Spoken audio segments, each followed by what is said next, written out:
বিকাশের বিনিময় সার্ভিসের পিন ভুলে গেলে কি করবেন, কিভাবে বিনিময়ের পিন পরিবর্তন করবেন এই ভিডিওতে তুলে ধরা হবে। চলুন আজকের ভিডিওটি শুরু করা যাক। বিনিময়ের পিন রিসেট করার জন্য সর্বপ্রথম আপনার ফোনের লোকেশন চালু করে নেবেন, কারণ বিনিময়ে প্রবেশ করার জন্য অবশ্যই আপনার ফোনের লোকেশন চালু থাকতে হবে। আমি আমার ফোনের লোকেশন চালু করে নিয়েছি। লোকেশন চালু করার পর মোর সার্ভিস সেকশনের ভিতর থেকে বিনিময়ে ক্লিক করব। এরপর ওকে বাটনে প্রেস করার পর যে ইন্টারফেসটা আসবে, এখান থেকে প্রোফাইল ম্যানেজমেন্ট সেকশনের ভিতর দেখবেন পিন ম্যানেজমেন্ট নামে একটি অপশন আছে, এটার ভিতর প্রবেশ করবেন।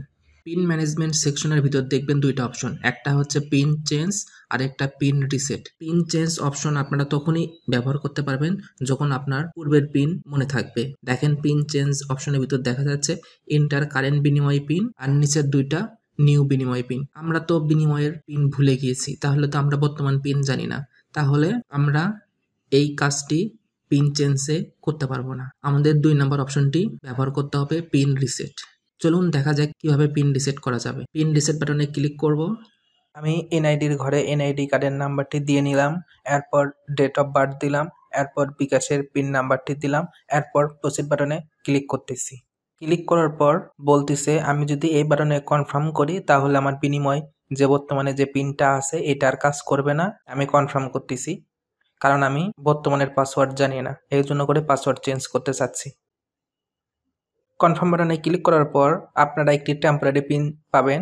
এই টেম্পোরারি পিনটাই বর্তমানে কারেন্ট পিন হিসাবে বিবেচনা করা হবে, তাই আপনারা এই পিনটা স্ক্রিনশট দিয়ে রাখেন অথবা লিখে রাখেন অথবা কপি করে রাখেন। আপনারা পিন পরিবর্তন করার জন্য করে এই টেম্পোরারি পিনটা অবশ্যই প্রয়োজন হবে। আমি এবার প্রসিড বাটনে ক্লিক করতেছি। টেম্পোরারি পিনটা কারেন্ট পিন হিসাবে বিবেচনা করা হবে, তাই আমি কারেন্ট পিনের জায়গায় যে পিনটা পাইলাম এটা টাইপ করতেছি। এরপর পরের 2 ঘরে নতুন 6 ডিজিটের যে পিনটা দিব বিনিময়ের জন্য করে সেটা লিখবো। এরপর সাবমিট বাটনে প্রেস করব।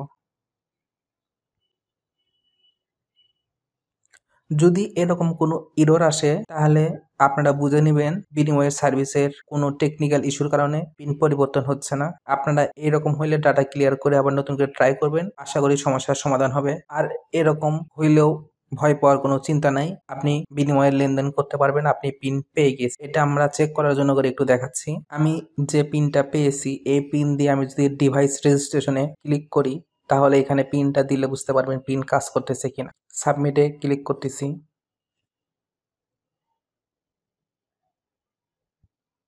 দেখেন কংগ্রাচুলেশন লেখা আছে, তার মানে আমার পিনটা কাজ করতেছে। আপনারা এই টেম্পোরারি পিন দিয়েই বিনিময়ের লেনদেন করতে পারবেন। আজকের ভিডিওটি এই পর্যন্তই। আমাদের ভিডিওটি যদি ভালো লেগে থাকে এবং হেল্পফুল হয়ে থাকে একটা লাইক করবেন এবং সুন্দর একটি কমেন্ট করে জানাবেন যে আপনার ভিডিওটি ভালো লেগেছে। আর আপনি যদি আমাদের চ্যানেলে নতুন দর্শক হয়ে থাকেন তাহলে সাবস্ক্রাইব বাটনে প্রেস করে দিবেন। Thank you for watching this video.